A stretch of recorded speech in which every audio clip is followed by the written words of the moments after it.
গোলাঘাটত এপিচিচিৰ সভাপতি গৌৰৱ গগৈ মিত্ৰতা সন্দৰ্ভত পুনৰ মন্তব্য এপিচিচিৰ সভাপতিগৰাকীৰ কংগ্ৰেছৰ সহযোগী দলক কিমান আসন এৰি দিব সেয়া সংবাদ মাধ্যমত কোৱা কথা নহয় বুলি উল্লেখ কৰি বিজেপি কোনোটাই সমালোচনা গৌৰৱ গগৈ বিজেপিয়ে কেতিয়াও সহযোগী দলক সন্মান কৰিব নোৱাৰে য'ত অগপৰ বিধায়ক আছে সেই সমষ্টিতে বিজেপিয়ে প্ৰাৰ্থী দিয়াৰ কথা উল্লেখ কৰিছে মুখ্যমন্ত্ৰীগৰাকীয়ে গোলাঘাট জিলা যুৱ কংগ্ৰেছ কমিটিৰ উদ্যোগত জাতি বচাওক মাটি বচাওক শীৰ্ষক গণসভা আৰু পদযাত্ৰাত অংশগ্ৰহণ কৰি এইদৰে সৰব সাংসদগৰাকী মুখ্যমন্ত্ৰীগৰাকীক জন্মদিনৰ শুভেচ্ছা জনাই গৌৰৱ গগৈয়ে ক'লে চৰকাৰ গ'লে মানসিকভাৱে ভাগি পৰিব হিমন্ত বিশ্ব শৰ্মা এফালে গৰু সিন্ডিকেটৰ পৰা পইচা লোৱা গৰু সিন্ডিকেটৰ লগত জড়িত নেতা মন্ত্ৰী বনোৱা মুখ্যমন্ত্ৰী হিমন্ত বিশ্ব শৰ্মা কেতিয়াও হিন্দু নেতা হ'ব নোৱাৰে বুলি কটাক্ষ গৌৰৱ গগৈৰ এই কাৰ্যসূচীত উপস্থিত থাকি বিৰোধী দলৰ দলপতি দেৱব্ৰত শইকীয়াই থলুৱা মুছলমানসকলক চৰকাৰে হাৰাশাস্তি কৰাৰো অভিযোগ উত্থাপন কৰে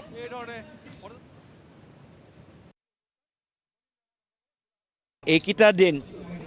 মুখ্যমন্ত্ৰী হিমন্ত বিশ্ব শৰ্মা ডাঙৰীয়া যথেষ্ট অভদ্ৰ অসভ্য কথাবোৰ কৈ নিজকে ডাঙৰ হিন্দু নেতা হিচাপে ৰাইজৰ মাজত প্ৰমাণিত কৰিবলৈ বিচাৰে আৰু নিজৰ ব্যক্তিগত কেলেংকাৰী লুকাবলৈ বিচাৰে যিহেতু আমি ইমান দিনৰ পৰা হু ইজ হিমন্ত বিশ্ব শৰ্মা ডাঙৰীয়া কৈ তেখেতৰ গোটেই যে কেলেংকাৰীবোৰ যে আমি ৰাইজৰ মাজত যে ফাদিল কৰিছোঁ আৰু কৰিবলৈ গৈ আছোঁ সেইখিনি কথা লুকাবলৈ তেওঁ নিজকে মানে ছুপাৰ হিন্দু নেতা হিচাপে প্ৰমাণিত কৰিবলৈ বিচাৰে এতিয়া মই প্ৰশ্ন কৰোঁ যে তেওঁ হিন্দু নেতা হ'বই নোৱাৰে তেওঁ যদি গৰু সিন্ডিকেট চলায় তেওঁ কেতিয়াও হিন্দু নেতা হ'ব নোৱাৰে তেওঁ যদি কয়লা সিন্ডিকেট চলায় তেওঁ হিন্দু নেতা হ'ব নোৱাৰে যদি তেওঁ ৰাইজৰ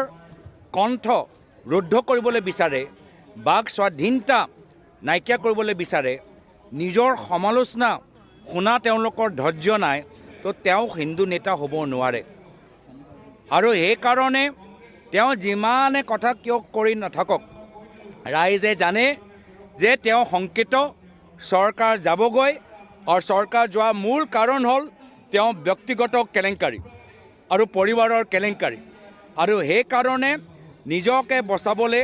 আজি আবোল তাবোল কথাবোৰ কৈ আছে